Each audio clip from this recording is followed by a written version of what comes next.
আরজি করের ঘটনার পরিপ্রেক্ষিতে বুধবার হঠাৎ করে রামপুরহাট মেডিকেল কলেজ ও হাসপাতালের নিরাপত্তা ব্যবস্থা খতিয়ে দেখতে হাসপাতালে আসেন বীরভূম জেলা পুলিশ সুপার রাজনারায়ণ মুখার্জি সহ জেলা পুলিশের একাধিক আধিকারিক।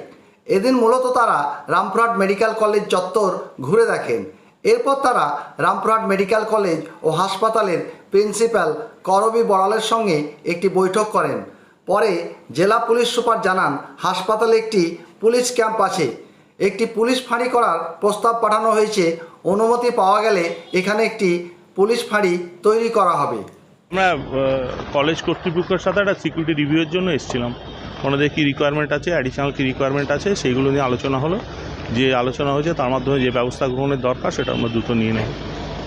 এখানে কি অন্য কিছু ফাঁড়ি করা হবে? আমাদের ফাঁড়ির জন্য প্রপোজাল গেছে। এই মুহূর্তে আমাদের একটা পুলিশ ক্যাম্প আছে এখানে। পুলিশ ক্যাম্পটাকে আপডেট করে ফাঁড়ি করার প্রপোজাল গেছে। প্রপোজাল অ্যাকসেপ্ট হয়ে গেলে এখানে ফাঁড়ি হয়ে যাবে।